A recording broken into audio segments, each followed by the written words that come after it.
been subject to a riveting news-breaking scenario today. We hope to offer you a pleasant alternative this Game 1 of the best-of-5 series. Here is tonight's Budweiser starting lineup for the Cincinnati Reds. Managed by Davey Johnson, Thomas Howard leads it off and plays center field. Barry Larkin at short, Ron Gant in left, Reggie Sanders in right. Hal Morris bats fifth and is playing first base. Benito Santiago behind the plate. Brett Boone at second. Jeff Branson is third. And the pitcher is left-hander Pete Shorrock.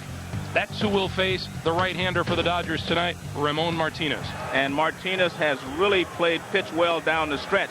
He even had a no-hitter this year, July 14th. He pitched a no-hitter. He throws a fastball and a changeup. Those are his two best pitches. He also throws a slider. Dodgers were rated last in the National League defensively, but once they made the change with Fonville at shortstop and Wallach came back to play every day, they have actually played very well down the stretch. They are no longer a defensive liability anywhere out there on that ball field.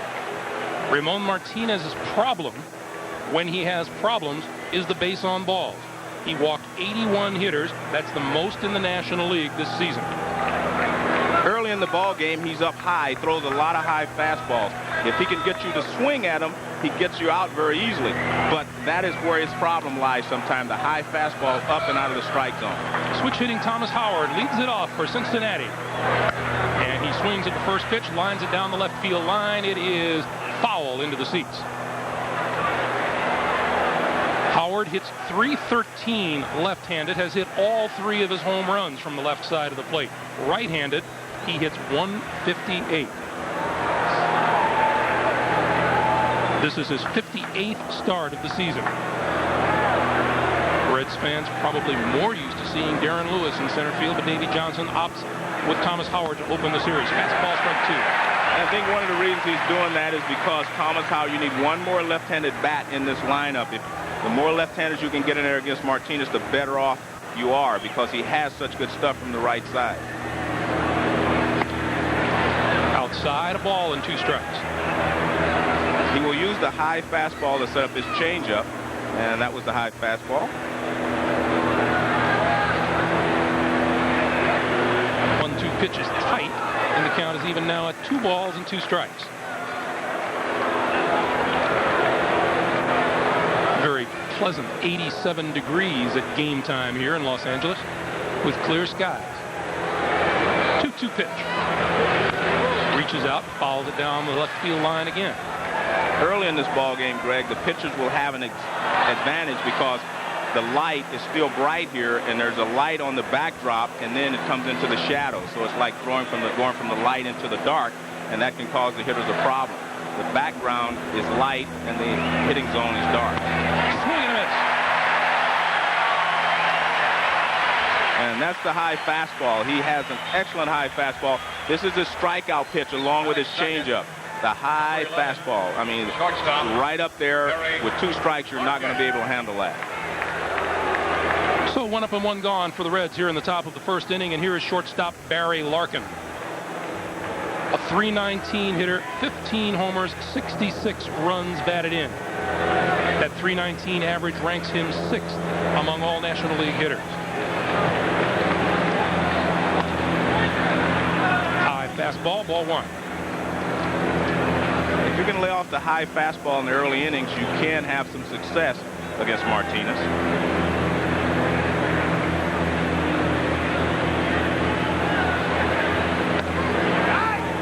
Misses the outside corner. Let's talk again about those shades here. Well, you see how bright it is behind Martinez, and then the ball comes into the shadows. That's very difficult to see. It's very difficult to see the spin on the ball. That's a called strike. The ball actually comes at you. This looks like a brown spot. You are not able to pick up the spin, the stitching on the ball to know if it's a curveball or just a fastball. 2-1 pitch. Base hit left field. So we have our first hit and our first base runner of the evening.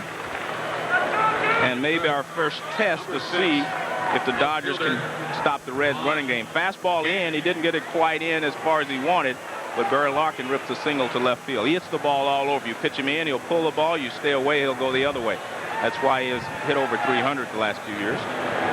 Ron Ron Gant to the plate, and Barry Larkin at first with 51 steals in 56 tries, and the 190 stolen bases that the Reds grabbed this season were the most in the major leagues. And this will be the telltale sign of the entire series, I believe, how the Dodgers contain the Reds running game. If they cannot stop the Reds from running, it'll put a lot more pressure on Piazza behind the plate. They'll have to call more fastballs, and that will play right into the Reds' hands.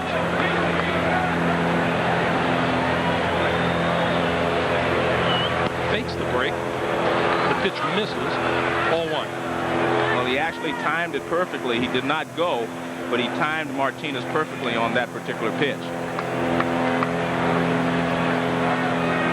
You don't know Ron Gant's story by now. Had a terrific 93 season with Atlanta. Then in February of 94, multiple compound fracture of his right leg in a dirt bike accident. The Braves relieved themselves of most of his salary. They only had to pay about $800,000 of his $5 million contract by releasing him. He didn't play while rehabbing entirely the 94 season. Signed as a free agent with Cincinnati and has had a terrific season. That one's high. 2 balls, no strikes. I'll tell you another thing that happens when you're a base stealer and they're worried about you. It takes a lot of your concentration away from the plate. You do not always have to steal a base to help your team. He has helped to get Ron Gant into a good hitting count here. 2 balls and no strikes. Ron Gant can sit on the fastball. I don't think you'll see Barry Larkin take off this pitch. He'll probably let Gant go ahead and take his shot at it.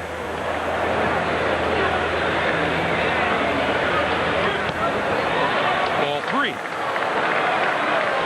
Well, So, go ahead, Joe. the one thing that both of these pitchers will do, Greg, is when they're behind in the count, 2 balls, no strikes, we saw Martinez not throw the fastball. We saw him come with the changeup. Pete Short will do the same thing. They try to keep the hitters off balance, keep them from sitting on one pitch. They will throw any of their pitches anytime in the count. The green light on the 3-0 pitch. Well, that tells you something right there. That tells you that Davey Johnson is going to be really aggressive in this series. He's turning guys loose 3-0. I think the backswing got Piazza. Yes, you can see the backswing by Ron Gant hit him on his left wrist. A catcher does take bruises and they get a lot of bumps and bruises throughout the season.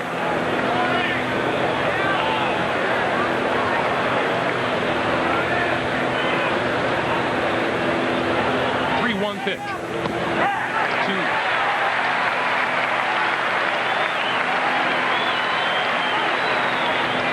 Good fastball on the outside corner. Gant was looking for something that he could drive out of the ballpark, and watch how he hits the target right on the outside corner. No doubt you will see Barry Larkin take off on this pitch. Gant susceptible to the strikeout. Struck out 108 times during the regular season.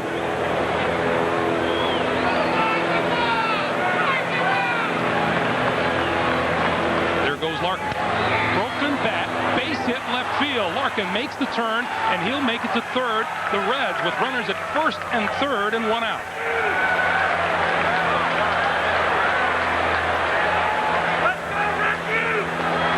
So right away, Cincinnati has something going in the top of the first inning.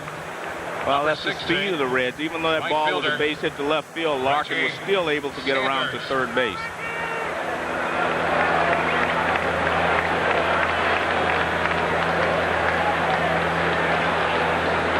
When you take off on a hit and run, you look back. You see him look back so he can find the ball. You see a lot of base runners not look back. They do not know where the ball is. He knew right away, so he just continued on around to third base.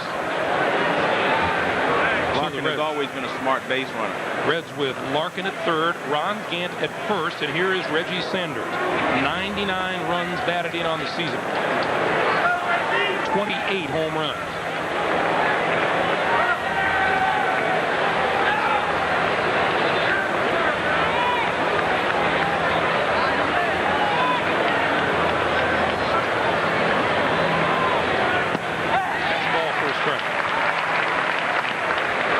Sanders will strike out a lot more than anyone else in this lineup, per at bat.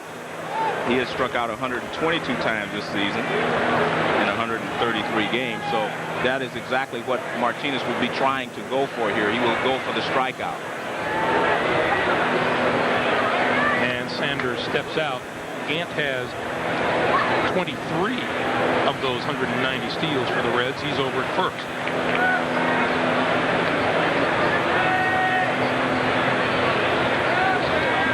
Dodgers looking for a double play ball to get them out of trouble here in the top of the first. Just missed outside. 1-1.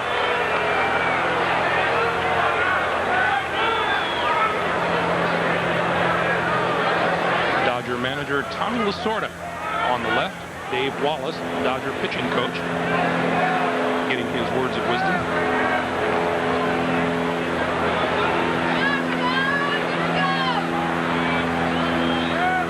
A ball and a strike. Popped up behind the plate. Piazza will have a play. 2 outs.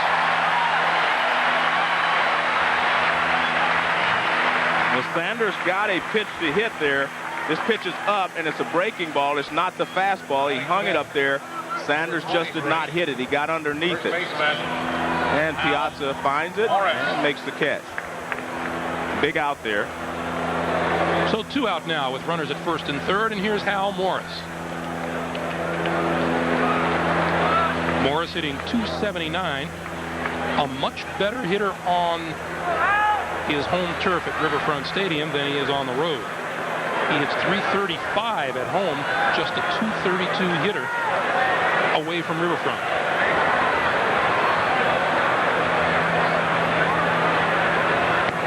Looks at strike 1.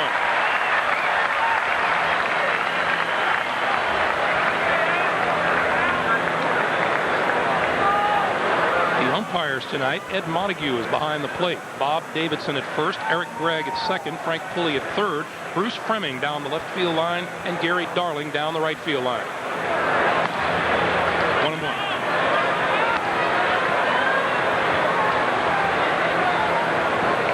.216 batting average with runners in scoring position doesn't bode well for Morris here.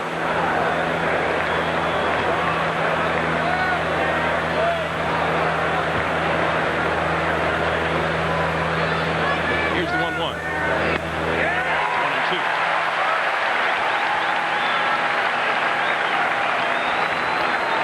It appears that Morris is looking for the fastball in. They must have pitched him in earlier this season, but Martinez has drilled the outside corner with 2 fastballs. He's 1 pitch away from getting out of this first inning jam.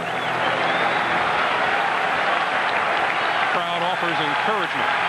1-2 pitch. Runner goes from first. Line to left center field. Roberto Kelly on the run. Butler on the run. It bounces. 2 runs will score. Morris into second with a double, and the Reds lead 2-0.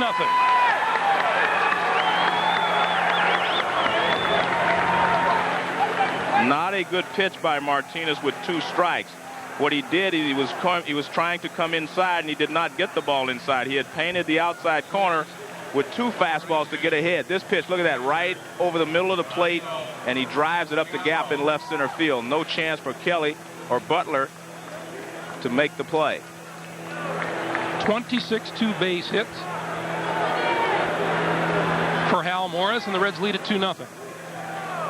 And here's Benito Santiago, the Reds catcher.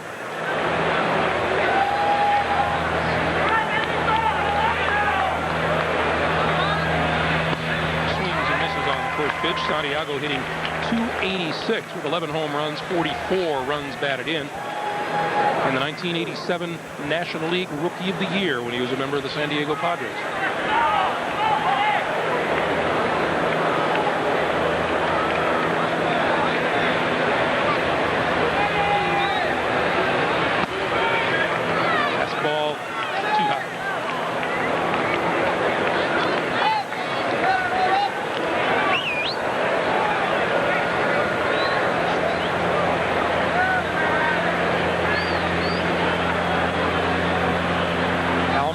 Second with 2 out and 2 runs in. Another fastball, and that one's outside. Speaking of fastballs, Joe, you were in Seattle yesterday for the playoff game between the Angels and the Mariners. You saw your fair share of fastballs, didn't you? I mean, Randy Johnson was on top of his game yesterday. I mean, he was overpowering, threw great. Martinez is throwing well. He's just made a couple of bad pitches. 2-1 pitch. Hit high. one has a chance to go if it stays fair. Home run.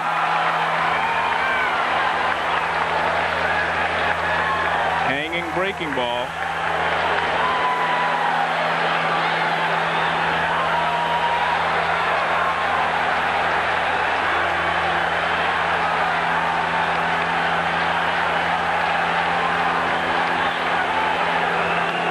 His terrific numbers with runners in scoring position.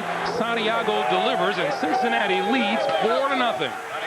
Well, this is a hanging breaking ball from Martinez. It doesn't do very much of anything. It's off speed and it just stays right up there. And when Santiago hits it, he knows it's gone. Kelly just gives it a casual look, but that ball was well back into the stands. Ramon Martinez gave up 19 home runs during the regular season. It was tops on the Dodger pitching staff.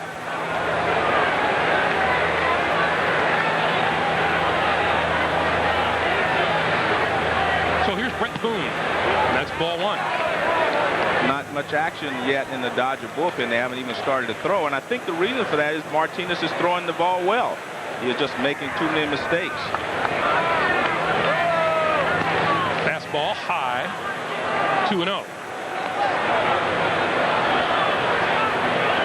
Benito Santiago.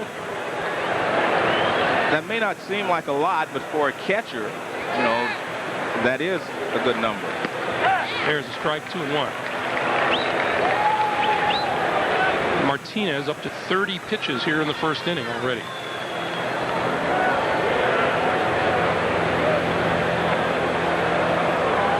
The 2-1 pitch was up high and he fouled it back.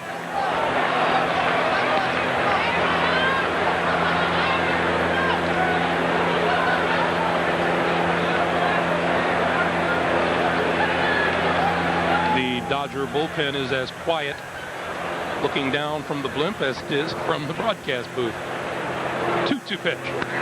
Fouled off.